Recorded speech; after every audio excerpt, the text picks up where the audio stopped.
Hi everyone. In the last episode, we were talking about the introduction of food science, and we had gone through a lot of terminologies, like for example, food additive. Okay, so additive, if you would remember, that it is something which enhances the flavor or appearance of a food. Okay, that's like one thing. We had spoken about fermented food, we had spoken about food technology, food fortification, bio fortification, food chemistry.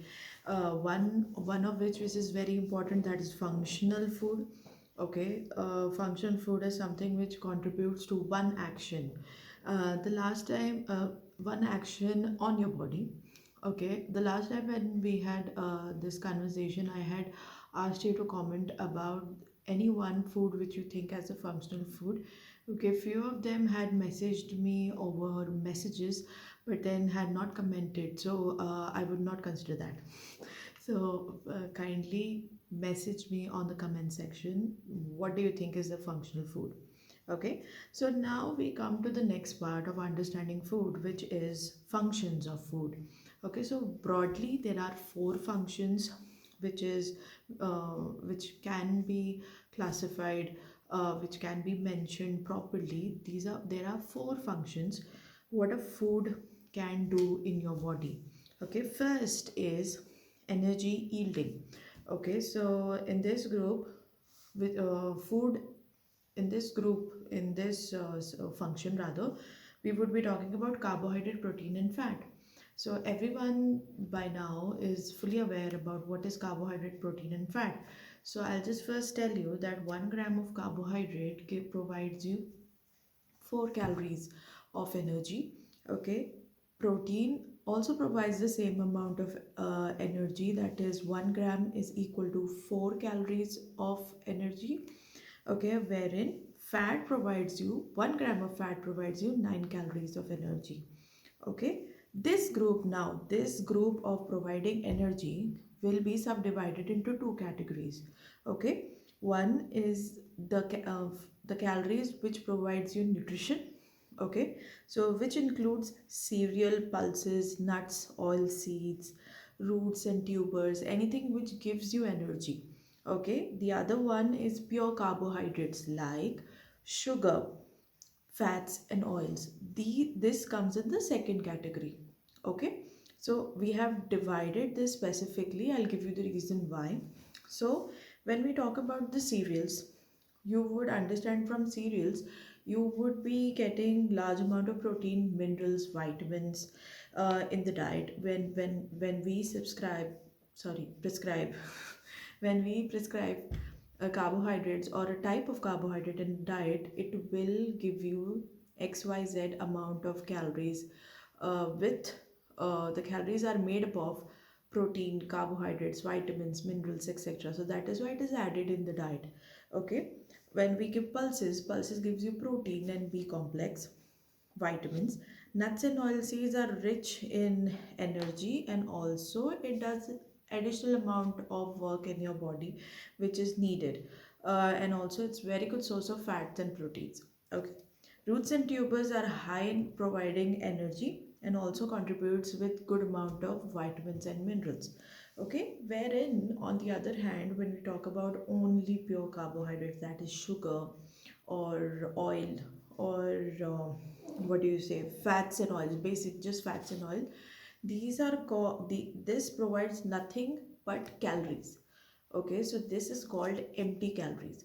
So when you hear the word empty calories, it is because it has no nutrition. It is giving you nothing but calories. Okay, there is no benefit at all from this person. uh, if I give an example, there are few people in our life which what do you say, change us in a good manner. Like for example, teachers or good colleagues around you. They nurture they I would say nurture you. They actually push you in the right direction. Okay, the other end goes up about the one who are useless. They don't provide any benefit at all. Those are the empty calories. Okay, this can't be this this is actually not the best example what a person should be giving, but then it's just an understanding that empty calories does not provide any benefit to you or anyone whatsoever. Okay, the second function of food is bodybuilding. So I think everybody is aware about the concept of bodybuilding. Okay, so in bodybuilding, the food which majorly comes is food which are rich in protein. Okay, so any food which is rich in protein helps a person to build body. Okay, this group is also classified into two categories, which is milk, egg, fish, meat. They are rich in proteins, high in biological value. Okay, so these proteins have the essential amino acid in the correct proportion for the synthesis of body tissue. Okay, so these are high biological value protein, wherein pulses, oil, seeds, and nuts, these things also come in protein, but they are not very rich in protein, not really high in biological value, but all the essential amino acids are not available in this category. So we do incorporate this food item in your diet, but then it doesn't comprise major, you know, like for example, a person can eat egg as a main meal, but then a snack can be nuts and oil seeds. So that's like the difference about it. Your major calorie source cannot depend upon the second type of protein. Okay, going ahead, I would talk about protection and regulation. This is the third function of food. Okay, so protection and regulation. So food which are rich in protein, vitamins, minerals have regulatory functions in our body. Okay, example, maintaining the heartbeat, maintaining the water balance, maintaining the temperature. So our body has a particular temperature at which it should be. Okay, anything which is higher, that means you have fever, and lower, which is also a bad situation, which should be reported to the doctor. Okay, so protective foods are broadly classified into two categories again, which are food which is rich in vitamins, minerals, and protein, which are higher biological value. So again over here, if you see, protein also comes in this function of protection and regulation. Okay, and the other category of food which is rich in certain vitamins and minerals, example, green leafy vegetables and fruits. Okay, so green leafy vegetables has good amount of fiber, also good amount of vitamins, minerals. Okay, so these are also essential for regulatory functions in our body.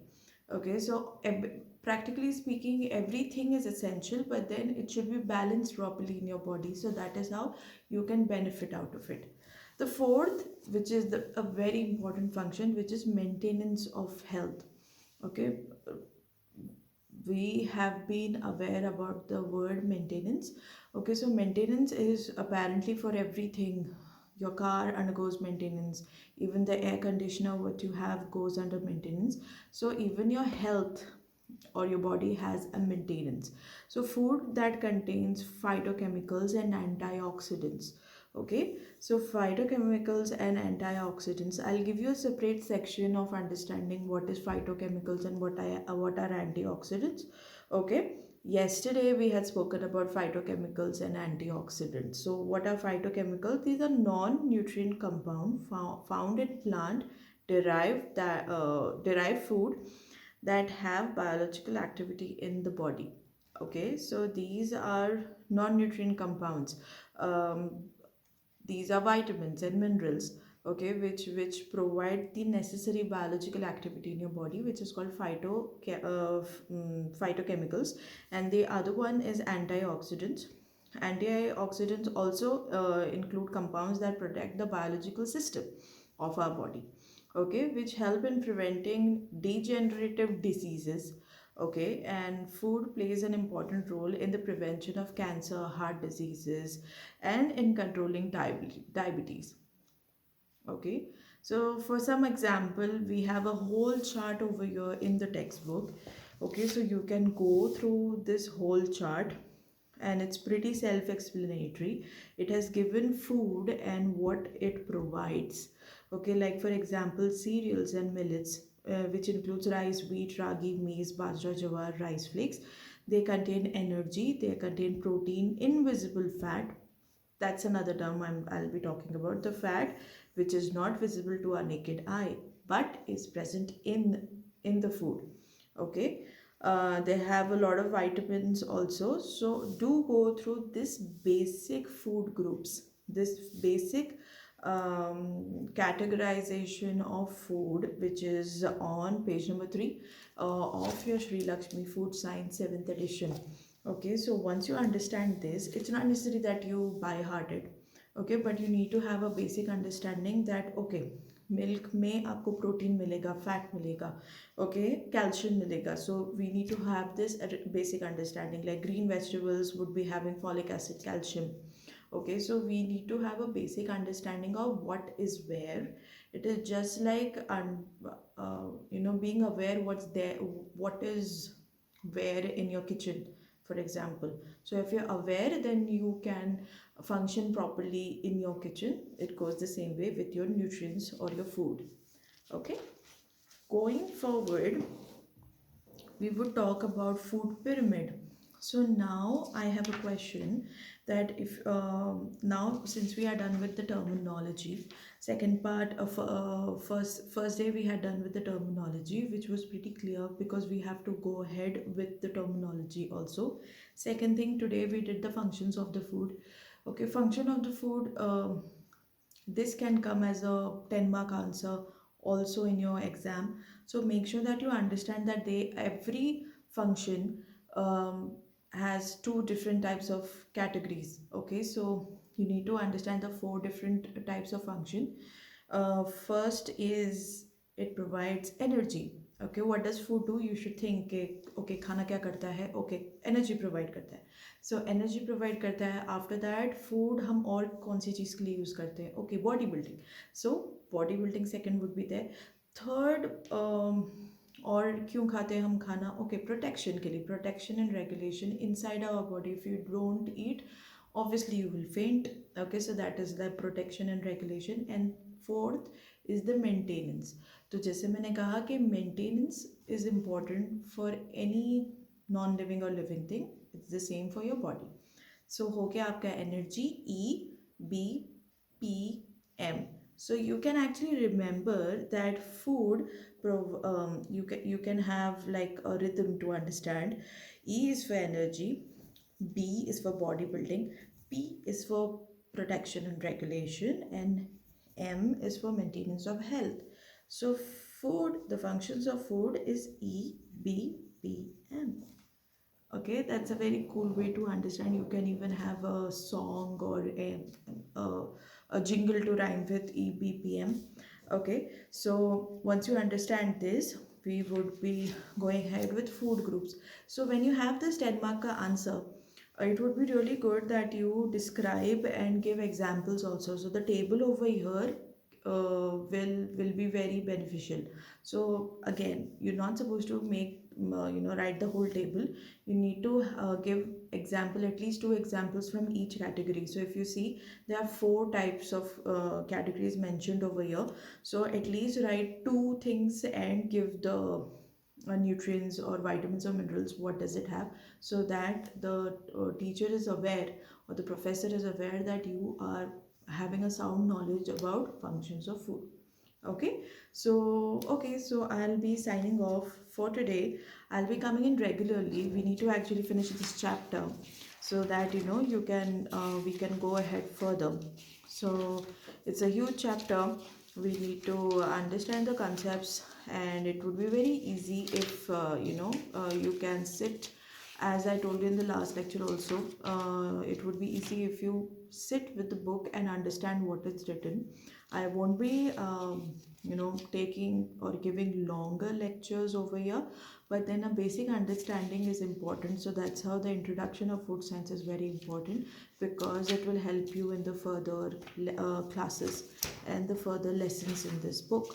Okay, so this is me signing out, and if you have any doubts, queries, I'm always available in the comments section. Okay, and further, do like, subscribe, and anything And if you want me to specifically focus on any other topic, do let me know. Okay, thank you.